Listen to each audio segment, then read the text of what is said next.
One of President Trump's hand-picked prosecutors is now out of a top job just hours after a federal judge called her bid to stay in office a charade.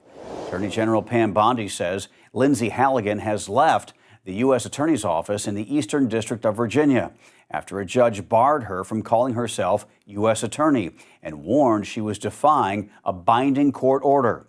Bondi announced Halligan's departure late Tuesday on social media, calling it a significant loss and blaming Virginia's two Democratic senators for blocking her confirmation.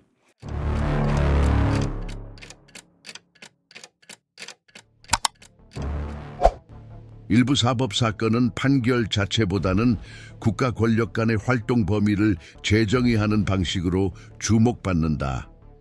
1월 16일 오전 버지니아 동부 연방 제3지방법원에서 열린 예비 심리에서 한 연방 판사는 정규 절차를 중단하고 구두로 판결을 선고했는데, 이는 이전 수사에서 수집된 증거를 후속 소송에서 공직자에 대해 사용하는 방식에 대한 기존 해석 논리를 눈에 띄게 바꾼 것이었다.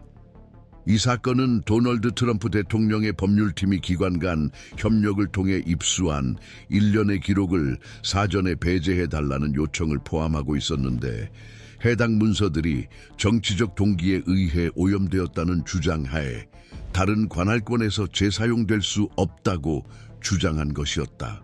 판사는 이 요청을 기각했을 뿐만 아니라 청원 내용이 피고인의 이익을 위해 사법제도의 기능적 범위를 의도적으로 제한하려는 시도를 보여준다고 공개적으로 선언했습니다. 이 발언은 간결하고 직설적이었으며 이러한 유형의 회의에서 기대되는 표준에서 완전히 벗어난 것이었습니다. 이 선언의 영향은 그 순간에 그치지 않았습니다. 몇 분 후 상원위원회 대표들이 청문회 공식 녹취록과 녹화본 4본을 요청하기 시작했다.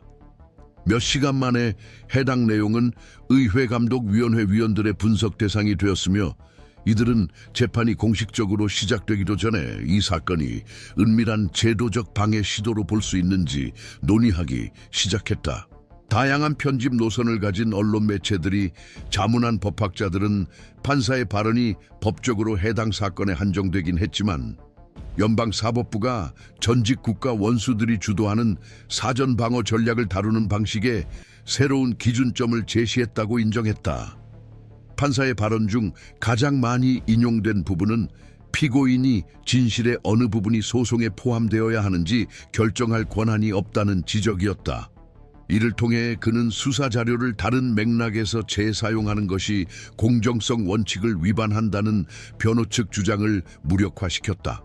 판사에 따르면 이러한 전제를 받아들이는 것은 수사 대상자에게 형사 추적의 한계를 소급하여 편집할 수 있는 특권을 부여하는 것과 같다. 또한 정치적 영역과 사법적 메커니즘에 불리는 바로 특정 시기의 이해관계가 수사 과정의 사실적 흐름을 압도하는 것을 방지하기 위해 존재한다고 지적했다. 판결문 낭독 후 법정을 감싼 침묵은 그 발언이 지닌 제도적 무게를 보여주는 신호로 해석되었다. 내부 회로로 진행되었으나 공식 영상으로 기록된 재판 중계는 해당 내용이 국제 관찰자들을 포함한 대중에게 신속히 공개되는 계기가 되었다. 판사가 채택한 어조는 절제되었지만 재해석의 여지를 남기지 않았다. 법원은 그 요청에서 단순히 합법적인 법적 전략이 아니라 증거의 허용 범위를 사전에 형성하려는 시도를 확인했으며, 판사는 이를 민주적 절차의 무결성을 지탱하는 원칙과 부합하지 않는다고 규정했다. 이러한 표현은 헌법 전문가들에 의해 사법제도가 사건의 내용뿐만 아니라 특정 행위자들이 연속적인 절차적 수단을 통해 사법 동향을 좌우하려는 방식에 반응하기 시작했다는 신호로 부각되었다. 여러 분석가들은 비록 본안 판결이 내려지진 않았지만 이 사건이 연방 법원과 다중소송에 연루된 공인들의 방어 전략 간 관계에 새로운 국면을 열었다고 지적했다. 여기서 쟁점은 단순히 문서의 증거 능력 여부가 아니라 서사 장악 시도에 맞서 사법부가 자율성을 유지할 수 있는 능력이었다. 이러한 맥락에서 알링턴에서 발생한 사건은 고립된 예외가 아니라 사법부의 기능적 한계를 압박하는 전술에 맞선 제도적 저항의 더 광범위한 움직임의 일부로 해석되어야 한다. 이처럼 시스템의 내부 메커니즘을 생생하게 필터나 편집 없이 드러내는 사건들은 각 세부 사항에서 무엇이 걸려 있는지를 맥락화하는 분석을 통해 전개 상황을 추적하는 것의 중요성을 강조한다. 바로 그 때문에 우리는 이 공간을 유지한다. 첫눈에 미미해 보일지라도 민주주의 기여의 깊은 변화를 암시하는 사건들을 명확하게 읽어내는 것을 제공하기 위해서다. 이 시점부터 법적, 입법적 체계의 다양한 기관들 간의 수렴은 해당 사건의 제도적 확대 요인으로 작용하기 시작했다. 알링턴 판사가 내린 구두 판결은 절차적 요청에 대한 일시적 대응 이상의 것으로 신속히 해석되었다. 이는 전직 공직자들이 다수의 동시 소송에 연루된 상황에서 전략적 소송의 한계를 둘러싼 논쟁을 재점화한 일종의 비공식 판례가 되었다. 부분적으로 유사한 문서를 바탕으로 병행 소송을 진행 중인 컬럼비아 특별구 검찰청은 내부 의견서를 통해 이 판결이 향후 수사간 공유된 증거 자료를 무효화하려는 시도에 대한 논리적 근거로 인용될 수 있음을 강조했다. 이에 따라 사법감독위원회는 관련 소송에서 증거의 합법적 재사용에 관한 지침을 표준화할 필요성을 경고하는 기술적 메모를 발행했으며, 이는 기회주의적 해석으로 인해 대립적 심리의 기준이 약화되는 것을 방지하기 위함이다. 이러한 맥락에서 판사의 공개 발언은 해석적 깊이를 더해간다. 증거 내용의 선택적 분할에 대해 명확히 반대 입장을 밝힘으로써 이 판사는 그동안 뒷전으로 밀려나 있던 긴장 지점을 드러냈다. 제도적 운영에 대한 특권적 접근 이력이 있는 인물들에 대한 법적 감시의 범위를 제한하기 위한 절차적 공백의 악용이다.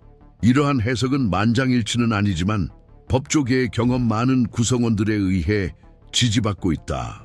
뉴욕과 조지아 연방법원의 내부 기술 보고서에 따르면 분석팀들이 알링턴 사건에서 확인된 서사적 패턴을 바탕으로 이전 요청들을 재검토하고 있다. 해당 문서에 접근할 수 있는 관계자들에 따르면 형식적으로는 정당한 것처럼 보이지만 실질적으로는 사법 투명성을 억제하는 효과를 내는 법적 관행이 공고화되고 있다는 우려가 제기되고 있다. 이러한 수렴 현상은 최종 판결이 나오지 않았음에도 해당 사건이 연쇄적인 반응을 불러일으킨 이유를 이해하는 데 도움이 됩니다. 일주일도 차에 되지 않아 상원 세계위원회가 관련 사실에 기반한 동시소송에서의 증거교차 사용에 대한 기술적 연구를 요청했습니다. 대법원은 공식적으로 입장을 밝히지는 않았지만 하급 법원의 절차적 자율성이 형사 기소의 무결성을 위협하는 전략에 직면했을 때의 헌법적 한계를 강조하는 법률 고문들이 작성한 설명문 발표를 승인했다. 이 문서는 기술적 성격이 강하지만 대법원이 형성되고 있는 패턴을 주의 깊게 주시하고 있음을 시사하는 신호로 작용했다. 이는 직접적인 간섭이 아니라 제도적 차원의 명확한 신호입니다. 시스템의 기능성 보존에 대한 우려가 존재한다는 점입니다. 이러한 우려의 일부는 대통령 측 변호인이 제기한 요청이 증거 자체의 합법성을 문제 삼은 것이 아니라 수사 의도에 대한 주관적 해석을 근거로 증거 사용을 제한하려 했기 때문입니다.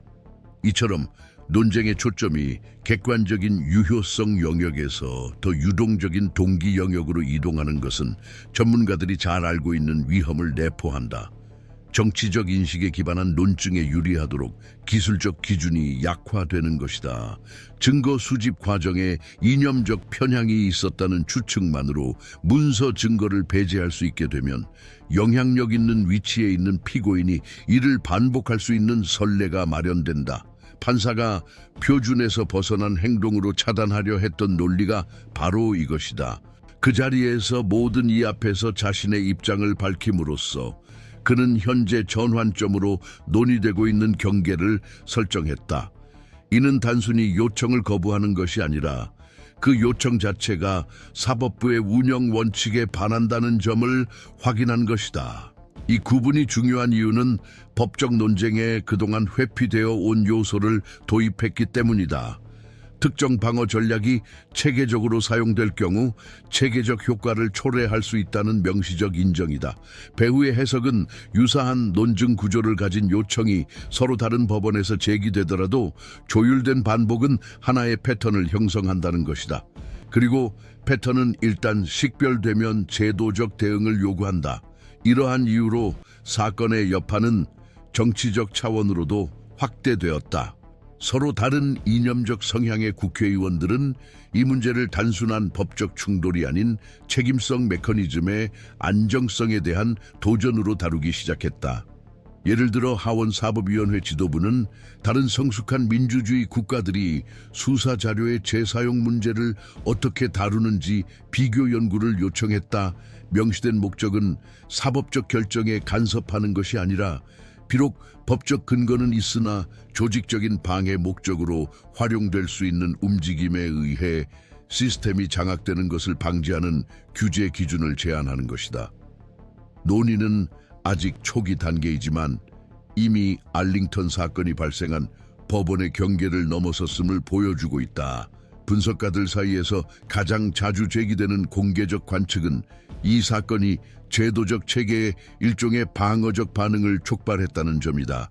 정치적으로 반격한다는 의미가 아니라 법적 연속성 메커니즘에 도전하는 움직임에 맞서 내부 결속력을 회복하려는 움직임이다.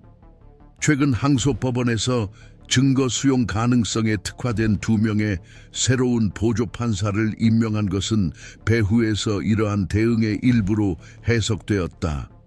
비록 이 사건과 직접적으로 연결된 조치는 아니지만 이러한 조치가 이루어진 맥락은 판결의 예측 가능성을 훼손할 수 있는 해석상의 허점을 방지하려는 시스템의 시도를 드러낸다. 절차적 전략과 제도적 보존 사이의 긴장은 새로운 것이 아니지만 최근 그 격화는 시스템을 전례 없는 위치에 놓이게 했다. 모든 합법적 법적 수단의 사용이 반드시 민주적 질서를 지탱하는 원칙과 양립하는 것은 아니라는 점을 명시적으로 확인해야 하는 위치다. 이 점은 미묘하지만 현재 논쟁의 핵심이다. 그리고 바로 이러한 분석, 형식적 합법성과 기능적 정당성을 구분하는 이 본 채널의 작업을 이끈다. 제도적 메커니즘 자체가 분쟁의 대상이 될 때 시스템의 움직임을 엄격하고 균형 있게 추적하는 것이다. 법률 전문가들 사이에서 이 사건은 여전히 신중하게 해석되며 성급한 결론을 내리지 않고 있지만 초기 인식이 점차 굳어지고 있다. 이는 사법제도가 단순히 소송의 기술적 쟁점뿐만 아니라 강력한 제도적 자본을 바탕으로 활동해온 주체들이 소송을 전략적으로 운영하는 방식 자체에 반응하기 시작한 전환점을 의미한다는 것이다. 논쟁의 초점은 이제 결정된 내용에 국한되지 않고 특히 알링턴 판사가 명백한 제도적 무게를 지닌 구두 판결을 내리기로 선택한 점에서 드러난 신뢰에 맞춰져 있다. 일부 전문가들은 이 판사의 태도를 형식적으로는 허용되지만 기능적으로는 부식적인 수단을 통해 소송 절차의 정상적 운영을 왜곡하려는 반복적인 시도에 대한 정당한 대응으로 이해해야 한다고 본다. 이러한 해석은 단순히 방어를 추구하기보다 게임 자체를 재구성하려는 소송 형태가 존재한다는 점에서 출발한다. 즉, 내용에 대한 대립 대신 지연, 회피, 그리고 간접적인 수용 기준 재구성을 통해 소송 절차를 교란하는 전략을 의미한다. 이 그룹에게 구두 판결은 과잉이 아니라 사법부의 적극적인 역할 재확인이다. 정치적, 법적, 상징적 힘이 더 큰 측의 편의에 따라 절차 규칙을 재구성하려는 전략을 억제하는 것이다. 그럼에도 불구하고 특히 헌법학자와 법원의 제도적 행동을 연구하는 학자들 사이에서 행위의 형식에 주목하는 더 신중한 흐름이 존재한다. 이 분석가들에 따르면 구두 결정은 높은 제도적 밀도의 표현과 연관될 때 모호한 효과를 발생시킬 수 있다. 투명성을 강화하지만 동시에 방어 측의 절차적 행위에 대한 사전 판단의 제스처가 있었다는 해석의 여지를 열어둔다. 이러한 관점에서 비록 기술적 내용이 일관성과 근거를 갖추고 있더라도 전달 방식은 불필요한 노출로 인식될 수 있으며 진행 중인 소송을 둘러싼 공공 여론에 영향을 미칠 수 있다. 이러한 논리는 결정의 내용을 무효화하지는 않지만 제도적 명확성과 사법적 절제 사이의 섬세한 균형 속에서 그 형식을 문제 삼는다. 이러한 해석의 대조는 병행하여 제기되는 또 다른 쟁점을 부각시킨다. 시스템적 잠재력을 지닌 결정이 어느 정도까지 공개 심리를 통해 서면 결정만을 통해가 아닌 내려져야 하는가.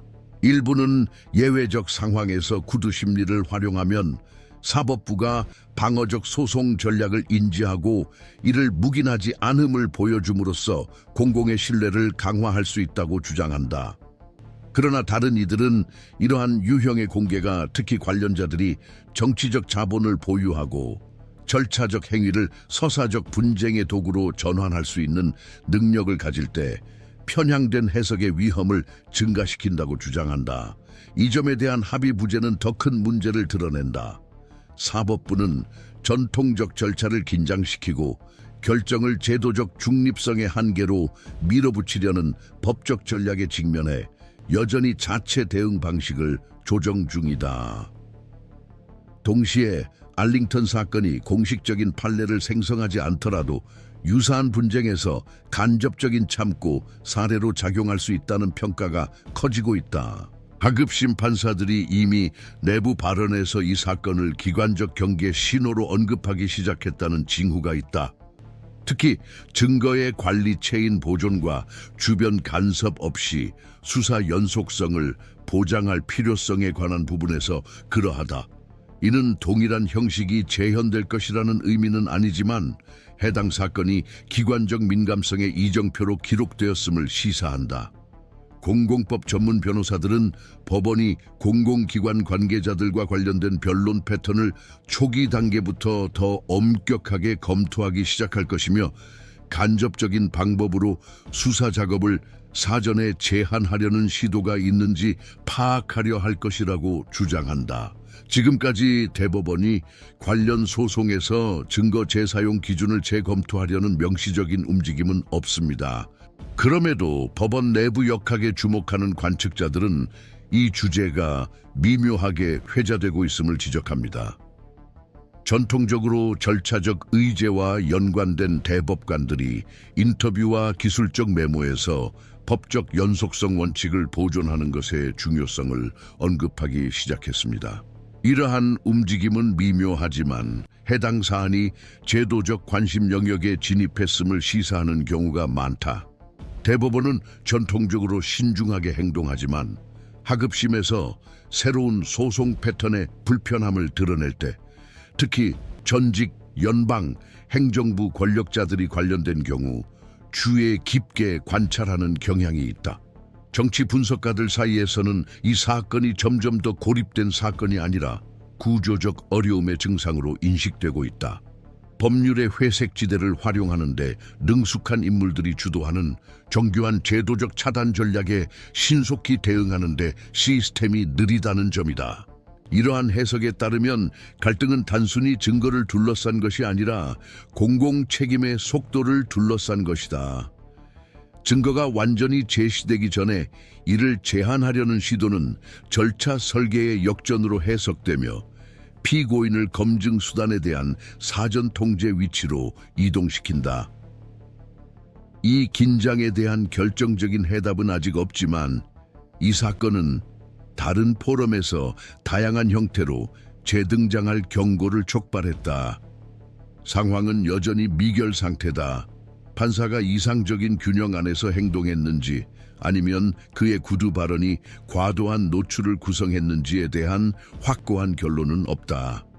대통령을 둘러싼 진행 중인 소송에 대한 이 결정의 구체적 효과에 대해서도 합의가 이루어지지 않았다.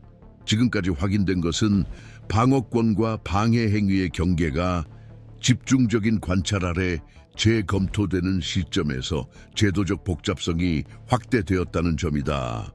법률 실무자들에게는 초기 교훈이 제시되는 듯하다. 시스템은 반복을 감지할 때 반응한다.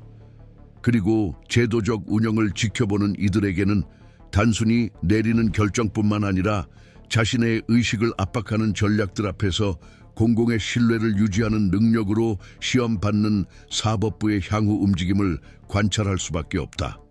이처럼 눈에 띄지 않고 화려하지 않지만 가능한 것의 경계를 재정의할 수 있는 미묘한 변화들 때문에 우리는 각 회기, 각 청원, 각 새로운 주장, 각 제도적 반응에 주의를 기울인다.